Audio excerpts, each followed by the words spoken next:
Sorry. Oh, I well, just got it. Ooh. let's get started. Yes. Anna, it's really great to have you. Thank you very much, Sandra. To you about a few things because in our first module we were talking about uh, a lot of key concepts of the Vedas, and it's believed that the Vedas come from a time where the position of the Earth in the solar system was in such a way close to the galactic center that the vibration of the universe was like the universe is expanding, and the vibration is such that it's more supportive for expansion of the mind. If the universe expands, our mind also expands. Wow.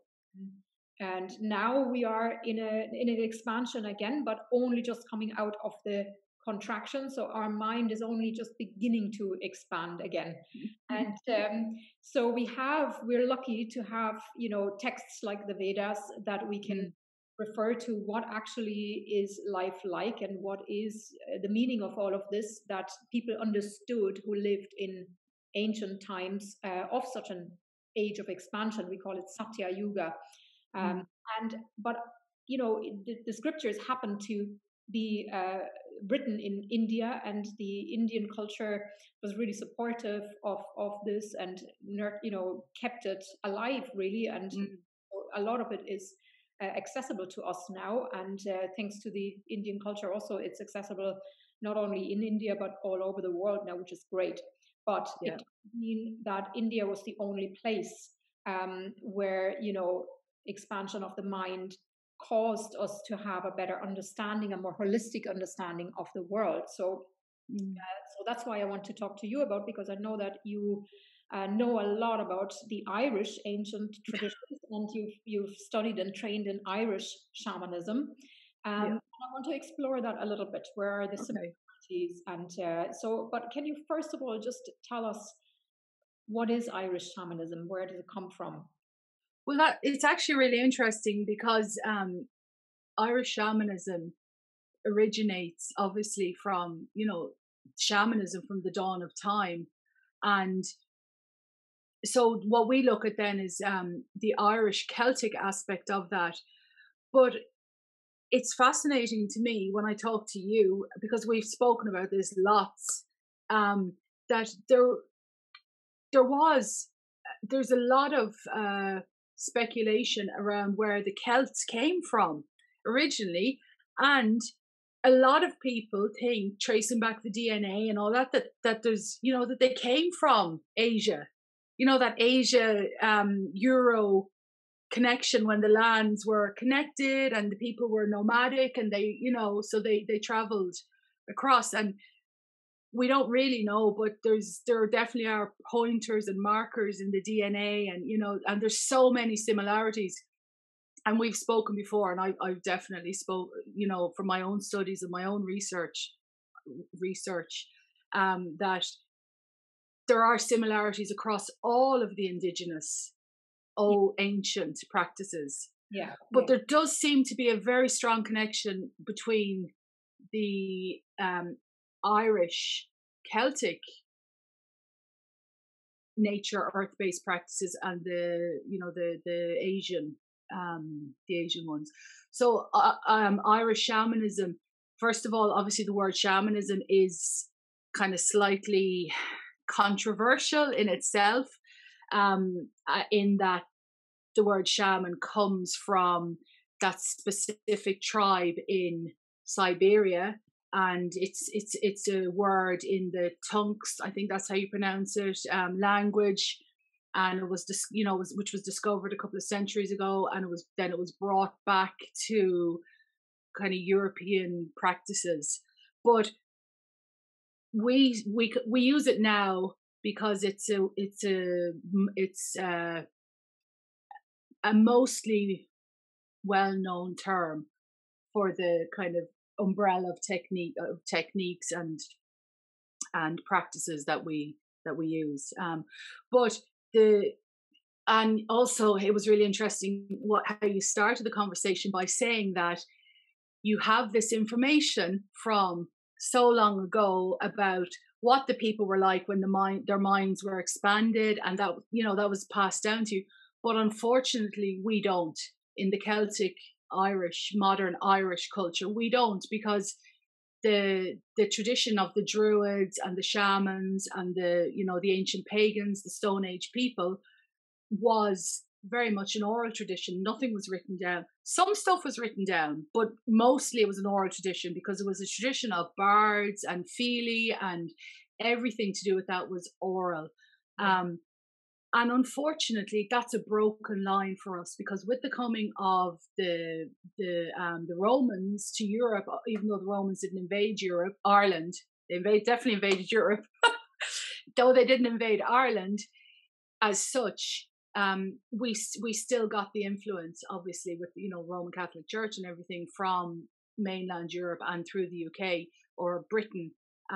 So even though it took such a much longer time to change over, and we didn't have a violent or an aggressive takeover, even though a lot of people might like to believe that, but really a lot of the evidence and the research shows that the druids and the indigenous peoples and the indigenous spirituality that was here kind of got absorbed by Catholicism and the Romans, rather than it being like a violent, aggressive takeover.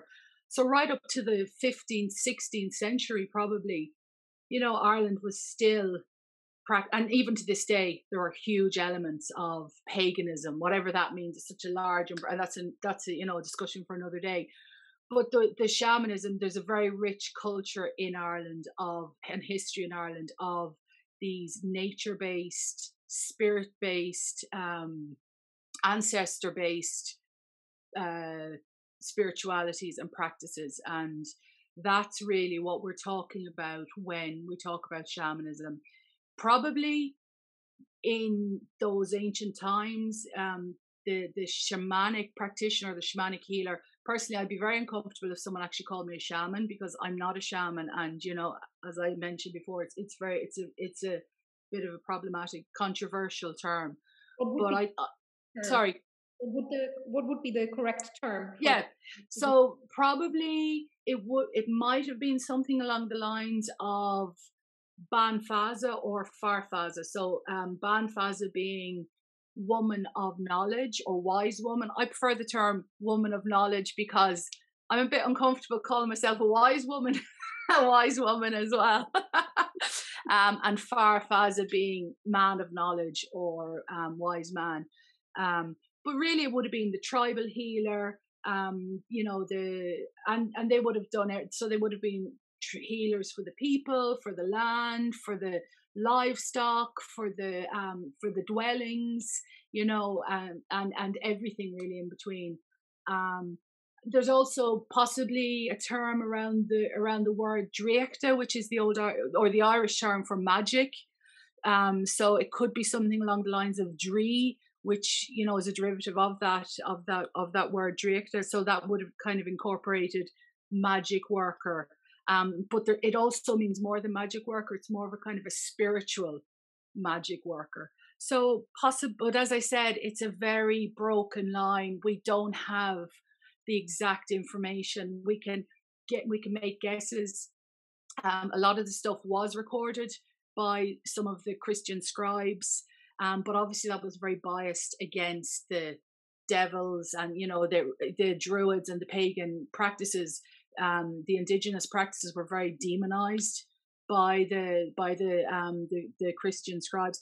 But looking into it carefully, we can see hints, and and also there were some texts that, but our biggest clues are from other spiritualities around the world. Because we know that there are very much connections, and we know that there are very much commonalities. Yeah. So that was the short answer. Yeah, I think one of these commonalities probably is the belief that we've maybe lost a little bit nowadays. Nowadays, it's often believed that, or it used to be anyway, I think science is slowly catching up on many things. Things are being discovered all the time. But there is still an ingrained belief in us that matter is everything, and that, consciousness is created by matter. It is our brain that creates the mind, and there is nothing else. And where Absolutely. ancient traditions like the Vedas or Mm. Irish shamanism or any kind of nature-based practice, there is the common basic understanding that actually everything is consciousness.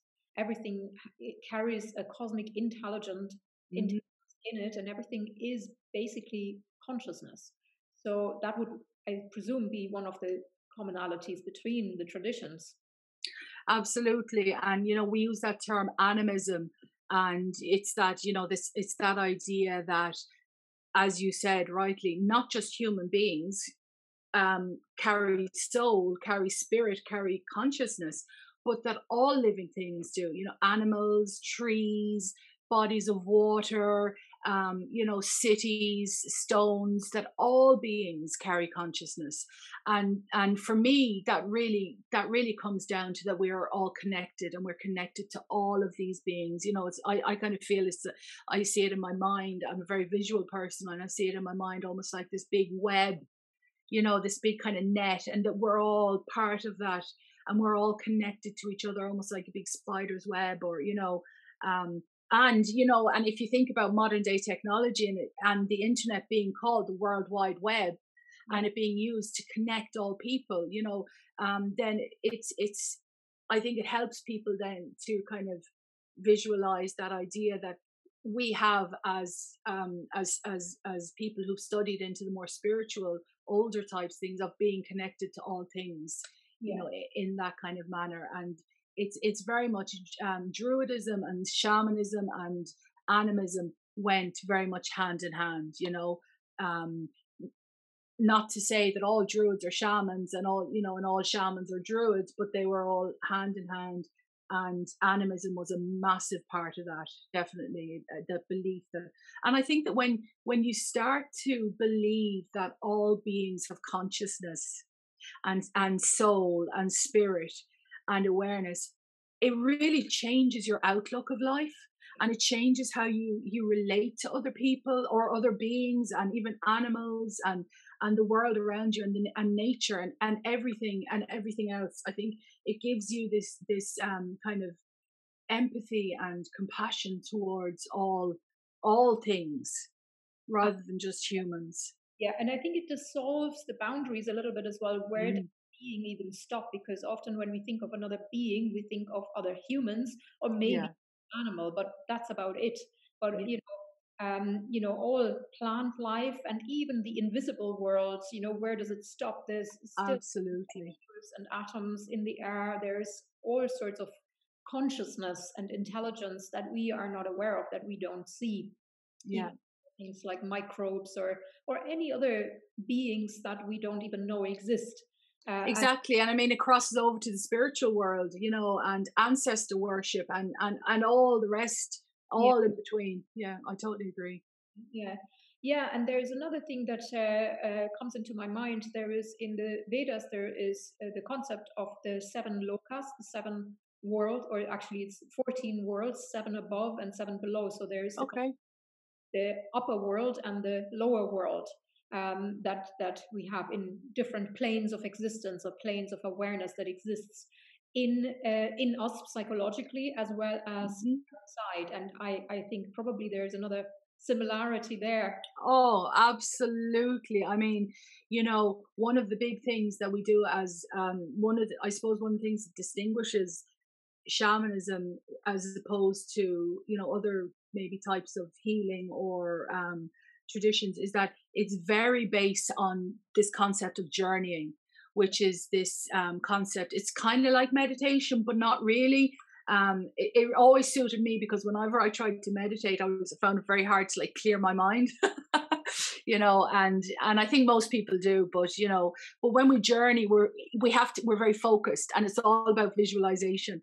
And it's this idea that we shift our consciousness into the other realm, the realm of spirit. And in that realm, we meet our spirit guides, and we meet other spirits, and we meet other people's spirit guides. And that's where we do the work. But we always have one foot in this world and one foot in that world. And we use tools like the drum and the rattle. And in other cultures, they use like plant medicine like ayahuasca and peyote and all that sort of stuff. Though there's not really any indication that in the Irish or Celtic tradition that was, it's more to do with shifting this either your breathing, dancing, or the drum, or the rattle, or singing, or the other forms of methods to shift techniques to shift the consciousness. And what was what was the question? It was about spirit. Yeah, just to state the similarities between. Oh, sorry. Yes. So when we journey, yeah, we generally journey to one of the three worlds. So we have the upper world, this world, and the lower world. Mm-hmm. The lower world is where we kind of meet the ancestors and that kind of thing. The upper world is where we go about, beliefs and, faith, and we journey to the stars and the heavens. And in this world, funnily enough, is where we kind of meet all the bad stuff, so that's kind of interesting, but we still have that concept.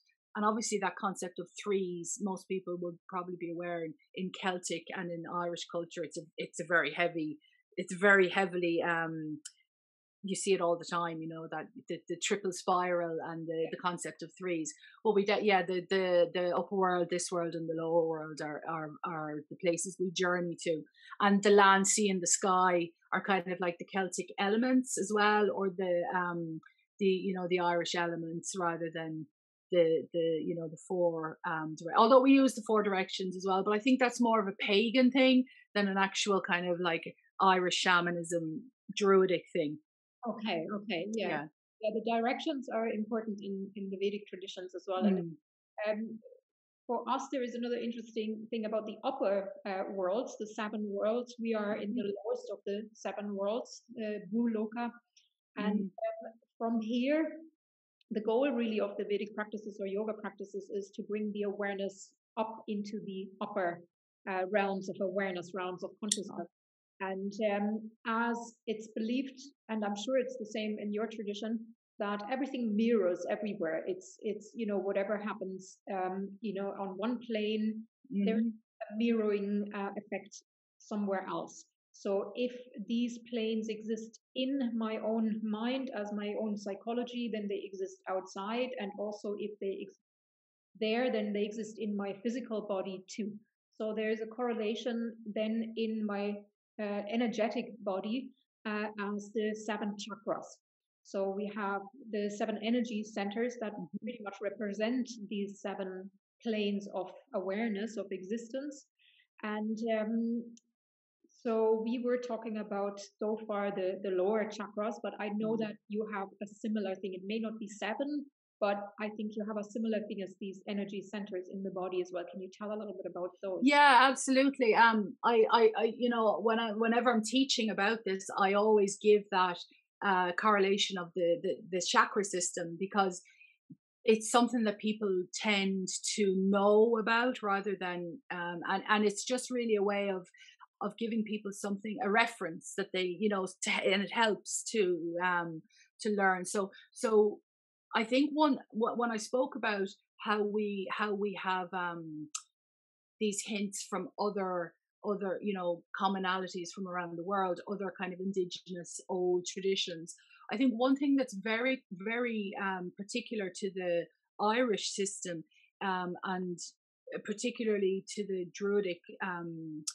teachings, is this idea of the three cauldrons. So and they came about originally from a 16th century poem that was written. So again, this idea that the Druids were and the shamanistic practitioners of old were, it was all connected to poetry, and that was the big thing, and imbas, which was the Irish word for this spirit of poetic creation, inspiration, and that's kind of like the word for spirit, but it was very connected to this idea. And poetry was used as a way to kind of like insult other people and to kind of bring them up, and it was satire, and it was like, it was just all based around the bards and the music and everything.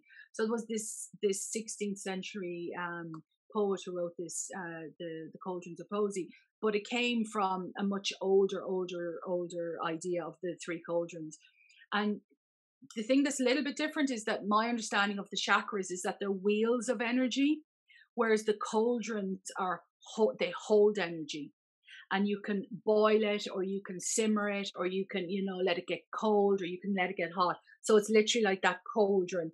And you have the cauldron of warming and that's situated in the pelvic area, and it very much corresponds with, say, the root chakra and the sacral chakra. And then you have like the cauldron of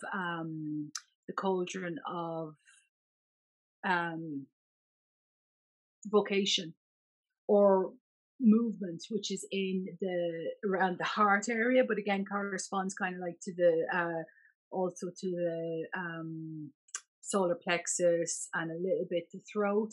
I don't know why I went like that. And then it's the cauldron of knowledge or wisdom, which is situated in the crown, in the head, and that's kind of corresponds to the third eye and the crown chakra. And when you're born, the cauldron of warming in the pelvic area is upright and full. So it's like your immunity that you get from your parents. And that's the seat of your power, and it's where your strength and your rootedness and your grounding and all of that, and your health, all of that lies in your cauldron of warming, or some people call it has different names, and there's names in Irish as well, but some people call it the cauldron of vitality, because it's very much like where your energy and your vitality low. Your cauldron of vocation, when you're born, is on its side, and as you move through life, it writes itself up as you become aware of what really motivates you, and what what warms you, what makes you, and your inspiration and all the rest of it. And that takes time, and learning. And then when you're born, your cauldron of knowledge, your cauldron of wisdom, is on its lips, which is what the Irish term is for upside down. It's on its lips. And as you gain knowledge and faith and wisdom throughout your life, that starts to write. Some people it stays empty and upside down. But that's the idea anyway. So yeah. Yeah, that's very interesting, because in the Vedic tradition, again, it's a similar concept. Muladhara chakra is the mula means root, and dhara means support. So it's the root support, and we carry that root support everywhere. When we are born, like you say, the microbiome we get from our mother that becomes the seed for our immunity, and our DNA. Wow. Our DNA that comes from our ancestors, that becomes literally the root of what we experience in our life. It's incredible. It's just incredible, isn't it? Yeah. And we were talking about this Muladhara chakra and the importance because of that, because it is the root. And where does the root come from? From this line of ancestors, from all the stories, all the life experiences of our ancestors is all stored in the DNA and passed on to us, which becomes our base. And that's why I think in so many indigenous traditions, ancestral practices are so important. And is there, what is practice? What are such practices in the Irish tradition? Well, I've it's incredibly important. And if you asked somebody, if you just went out in the street and asked somebody, how important is ancestor worship in Irish culture, they'd probably go, what? Huh? I don't know. But when you look at it more closely, it like, apart from somebody like me, and there's lots of people like me who work with, who do this kind of work and work with their ancestors, and it's one of the most important things that we do. But in Irish culture, it's everywhere. And people don't even realize it. It is such an important thing. And honoring the dead and all these practices around. I mean, you as a German person, like you must have been, when, if you can think back to when you first came to Ireland and you saw how Irish, funeral practices and how we work all of that, just in modern culture. What was that like for you? I mean, And I still have this feeling, I have a bit of a resistance sometimes to go to a funeral, even though mm, I know it would be welcome. But just because the way I grew up was so different, a funeral in my culture is something very private. You really don't go on unless you really had you were in mm. a closer circle, and it's a very different culture. It couldn't be more different. Yeah, it is a different culture for sure. Yeah. Yeah. Yeah. I mean, it's so public, if you don't go to, we used to joke when we were growing up, if your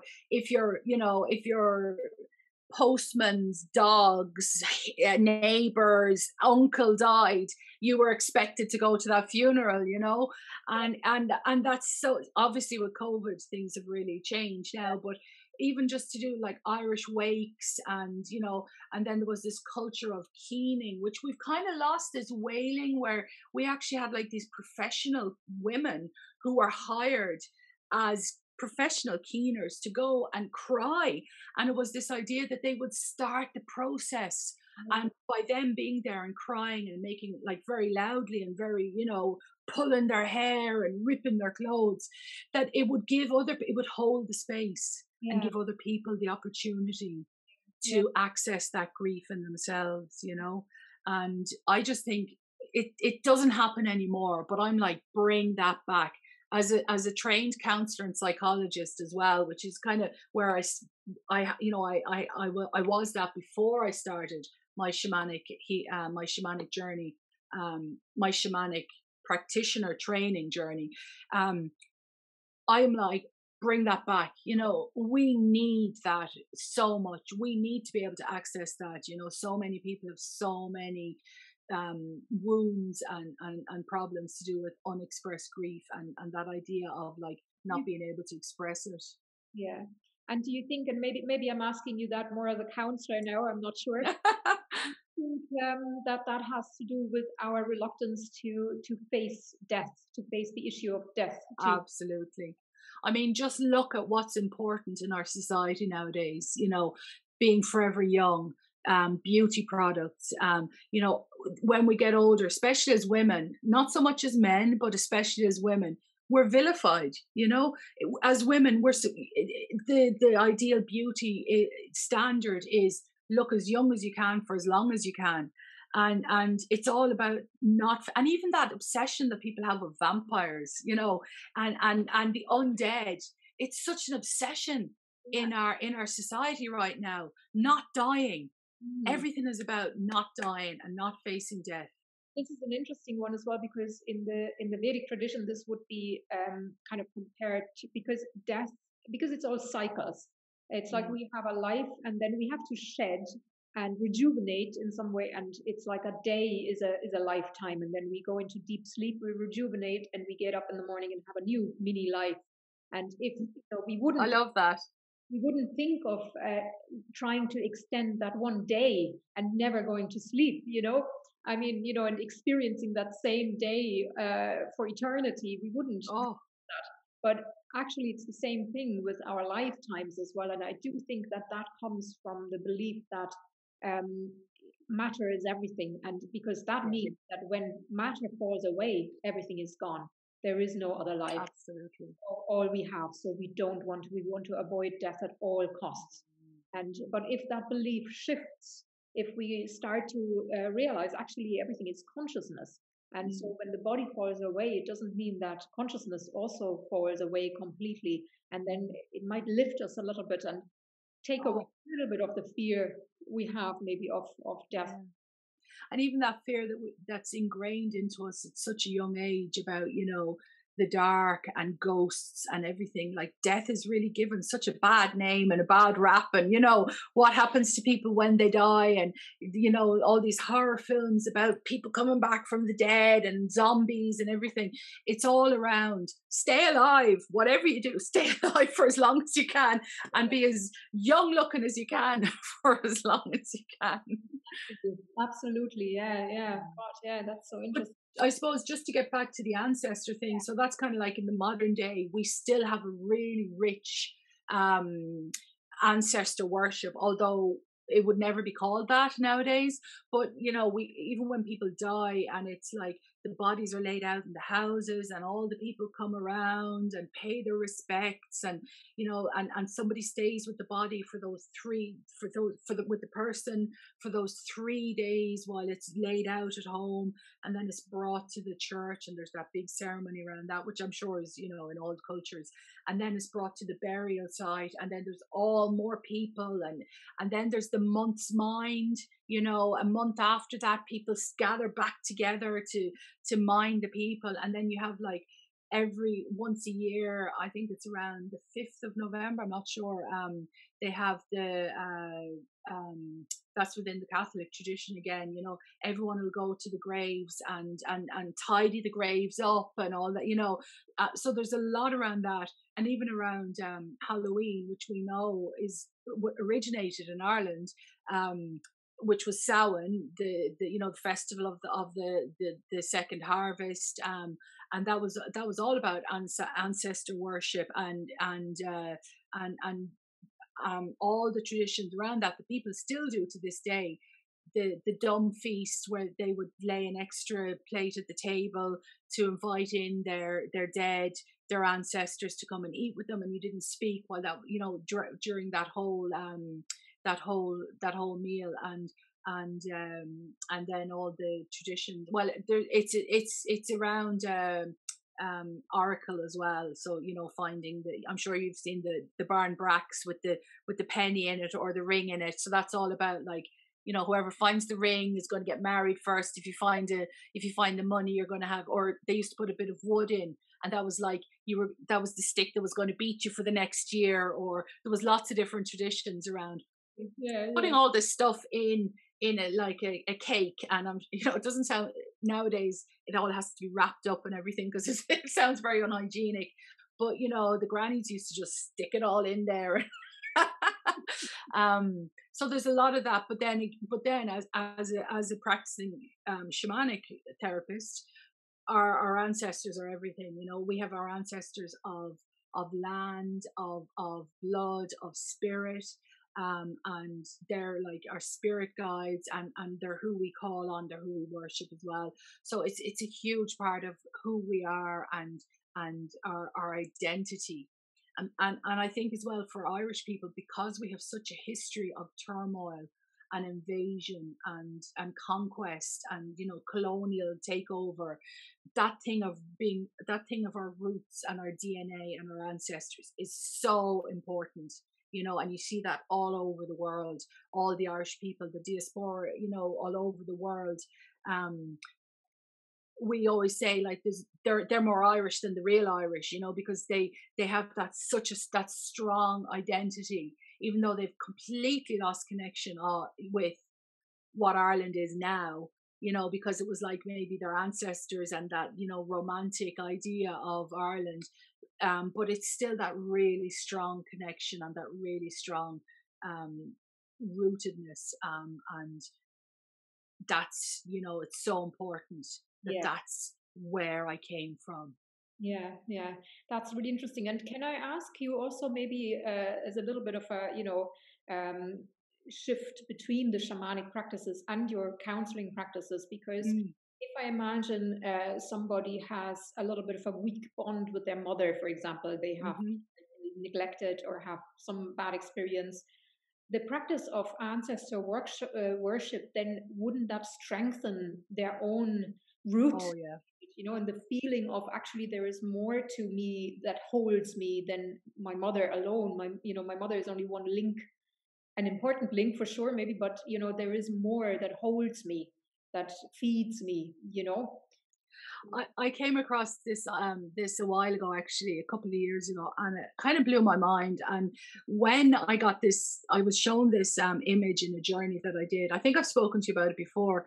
And I, when you are a baby, a fetus in the womb, you already have, as a female, you are in your ovary. You already have all the eggs that are going to be your future children, or not, if if you don't have children. But that means that when your mother is in your grandmother's womb, Yeah. she already has in her ovary the egg that will become you. Yeah. So that kind of means that we are really, I know that then it has to be matched with the other, the other set of DNA, obviously, but really the essence of who we are is formed in our grandmother's wombs. And I mean, that to me was just like, and I've shared that with people who have had maybe fractured relationships with their mothers. Yeah. And I think something like that really, really, like, it's been like, I've seen the change come over people. It was like, sometimes counseling and psychotherapy can be a long, long process. But in that process, sometimes there can be just these sparks Yeah. that and it can just change people in that one split second. And that to me is magic. It Yeah. is pure magic. And that's one of those concepts that has brought about, this idea that, and again, that comes about with this like idea in modern time that matter is important, and it's just like me, my family, and my parents or whatever, if you're lucky enough to have had them in your life. Yeah. But that idea that I actually come from more, Yeah. and there's this line of, and actually in the shamanic tradition, we believe that if we change something now, a lot of the stuff that we deal with is actually can be inherited from our DNA, down along the ancestral line through our DNA, and spiritually, through trauma, trauma that's been passed down. But if I change, if I'm the one who changes it now, you're actually changing that for 9 generations in the future, but also 7 generations back in the past, Uh-huh. which for me is incredible as well, because this idea that time isn't linear, time is circular, and that really, like, whew, that was another one of those moments for me. That is an amazing thought. So you are actually, your ancestors are not only giving you the gifts of their experience, but they also hold out a lot of hope for you, really, Exactly. Yeah. Exactly. Isn't that incredible though? I mean, that's what makes this work for me. I literally get chills down Yeah. my spine when Yeah. I'm doing this kind of thing, and I get this kind of like, these moments, and it's incredible. Yeah. And what do you think, you say you have all these information in our genes, in our DNA, and whether or not they unlock or they come to pass depends really on the circumstances. Like me, for example, I know that I have in my DNA a tendency to develop diabetes, but Okay. or not I develop it, I don't have it now, but whether or not I just have to be a little bit more careful maybe than others, Yeah. but it depends on what I do, whether or not that will come to pass. Yeah. It's not necessarily a given, even though it is written in my DNA. Mm. And so, if I have all these stories from my ancestors stored also in me spiritually, in my DNA, in my energy centers, then by practicing awareness of my ancestors, by doing these shamanic practices, for example, can I unlock certain traits then or certain connections that maybe would stay dormant otherwise?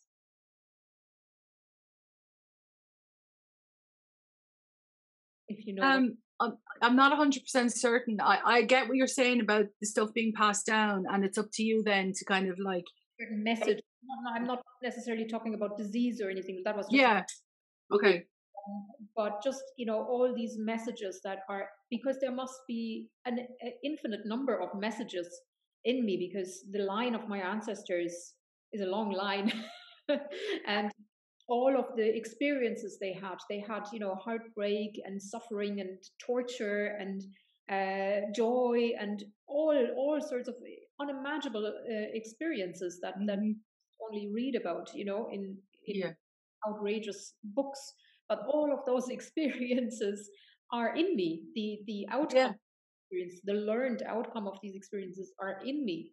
So Hmm. if I, you know, take up you know, practice to call on my ancestors and to call on the messages that they have for me, would I unlock some of these insights that they've had?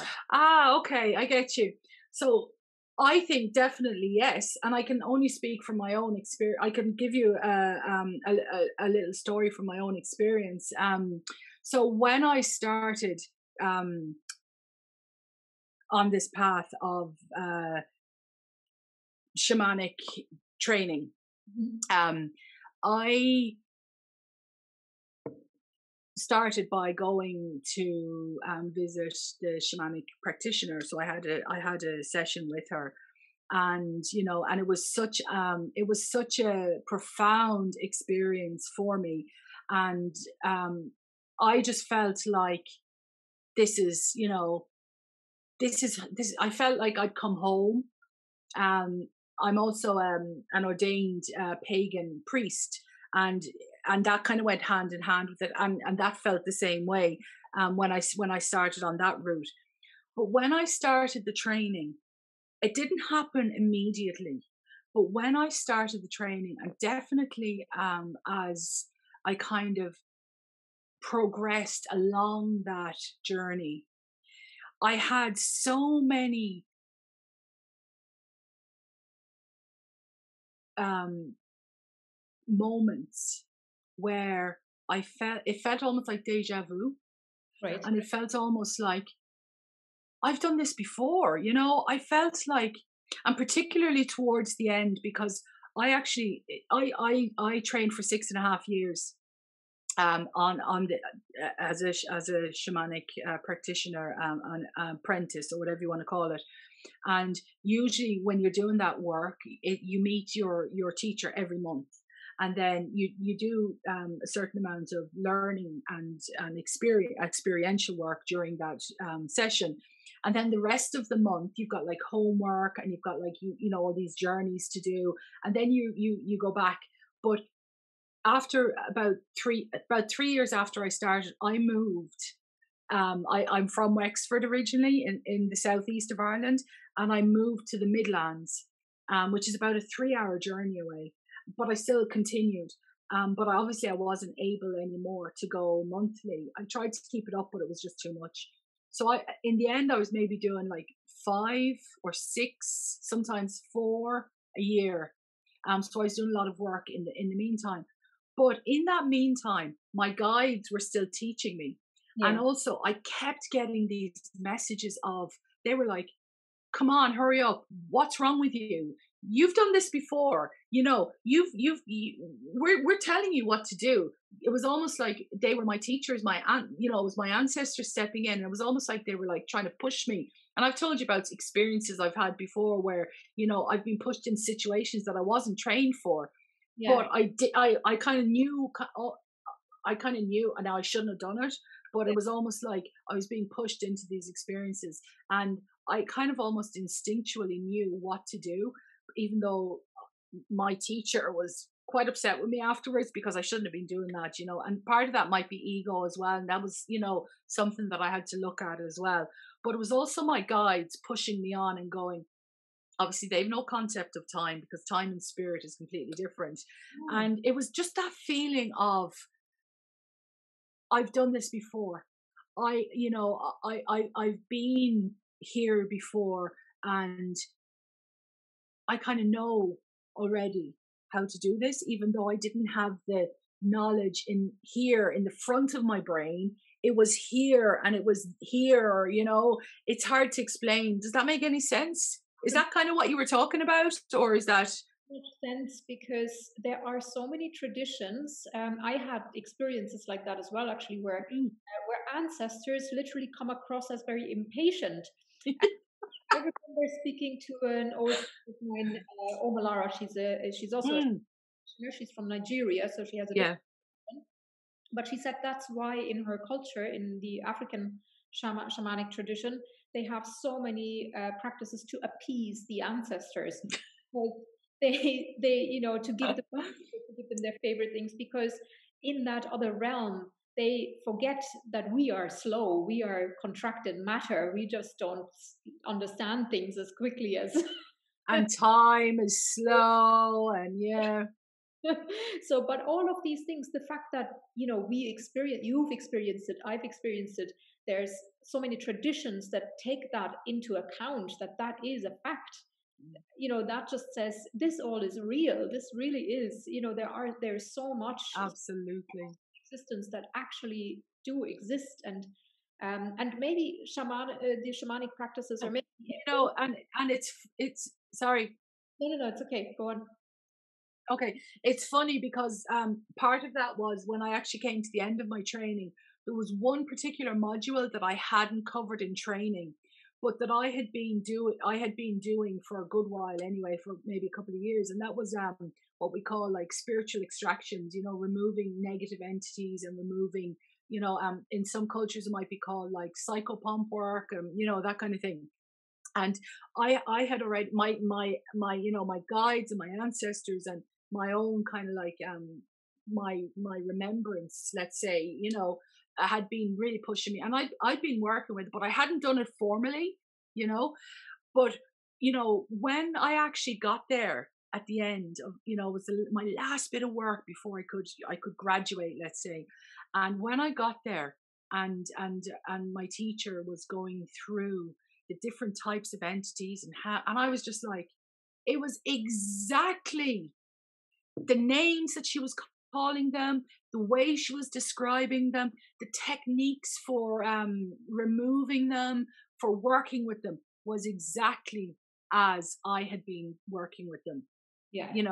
For some time before we actually got there. And I was now, there was obviously the work, it wasn't exactly the same. And there was some that I had missed, and there was a couple that I had done that, weren't on her list or whatever.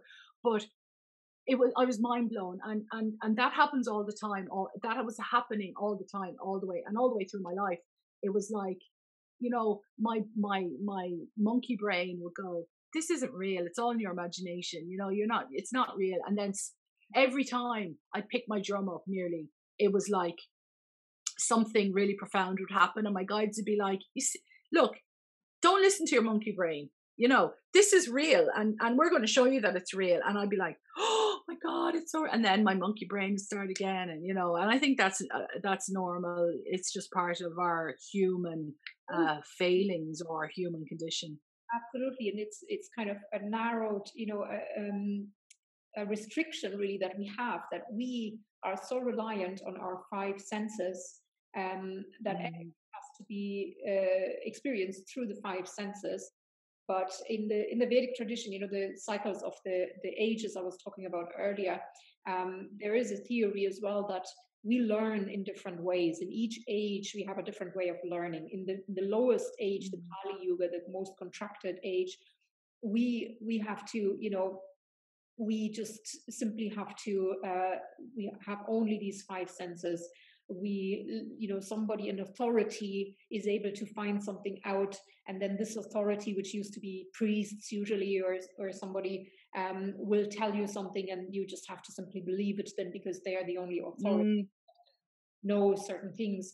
And then as we move on and consciousness opens, we begin to employ much more, like right now we are in the next age, Dwapara Yuga, which is the age of energy. Interestingly, since the beginning of 1900s, we have started to explore electricity and all sorts of aspects of energy. And we begin to reason. The reasoning comes in more and more. And only later, in the next age, will be intuitive, and will trust our intuition and actually have the intuitive inner knowledge as a source of knowledge.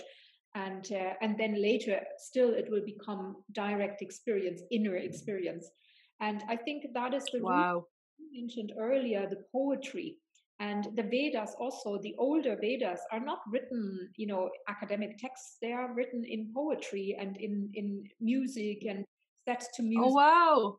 in or stories. And even there is a whole section of the Vedas that deals with dance. And its creativity is not just a pastime like it is now, but it is an important way to actually understand these truths that we wouldn't otherwise. We can't understand it with only this logical mind. So you That's incredible. so you have that in the shamanic traditions as well, where you deal with these images and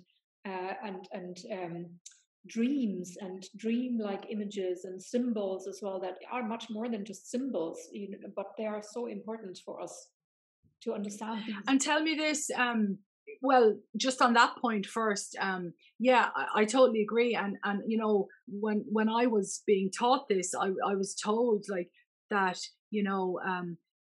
spirit can only talk to us through metaphor.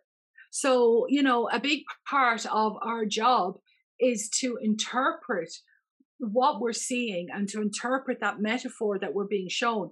And then as we go on to work with other people, a big part of our job then is to help other people interpret their metaphors, through our experience. And again, the metaphors are very common across the board, say within Irish shamanism, but also across the board within all the indigenous shamanic cultures. And that's really exciting. um and what was the other point I was going to make? um Something oh yeah, and then as well, it was that thing of like, people will often say to me at the start, how do I know it's not just my imagination? And I always say to them, but it is your imagination. It Yeah, is absolutely your imagination, because it's working within your mind, and it's working within your third eye, and it's all visualization. So again, spirit can only communicate with us within that realm of our imagination, but not in the way they're saying it, as in it's my imagination, in that it's imaginary, and I'm only kind of like making it up. In that it is our imagination, because again, it's that's how spirit communicates with us, through images within our minds. yeah. Imagination. And same time, it is kind of a valid question, I think, because I remember I had that Oh, concern too. That how do I know? When I remember when I did some shamanic journey, I think it may have been with you together, even though I can't remember. But we did loads. Yeah. but having these images, and sometimes not quite being sure, am I just conjuring this up through my ego mind, or is this actually arising Absolutely. the depths of somewhere else? So that is Yeah. not always clear, and I think probably that's why you have to be as relaxed as possible, probably doing these Mm. kind of work, so that I think it's a very valid question. And I think that if somebody didn't ask me that question, I'd probably be worried at some stage. Um, and I would definitely encourage it. But what I was told was that when we like it, and it happened to me, I could nearly say without a doubt that in all my years of doing this, every time I've sat down to do a journey, and I know you've had the same experiences as well, and I've had this like intention of, this is what I'd like to do with this journey, and this is where I'd like to go, and this is the questions that I have, and who I'd like to meet, as in guides or whatever. It never ever goes the way that I'm intending it to go. Um, but I always get what I need, even though it mightn't have been what I wanted. I'll always get what I need, and that's one thing. Because surely, if it was our egos and our intent, then we would be creating what we wanted to see. And then the other thing is that I've had, especially at the beginning, I've had experiences where, and looking back now, where it is, where I did probably kind of orchestrate a bit, as you said, before I kind of learned how to go deeper into the trance and everything. And it felt very wooden and it felt very puppeteer kind of, The difference. and yeah, Yeah. absolutely. Yeah. Yeah. And you can only get that with experience. That's the only way you can. But I think that's passes uniformly with all the people I've known who've been doing this work. That's usually a very quick phase. It's a very fast pass, if it happens at all, and it doesn't even happen with everybody, but it's usually quite a quick phase. It passes very quickly.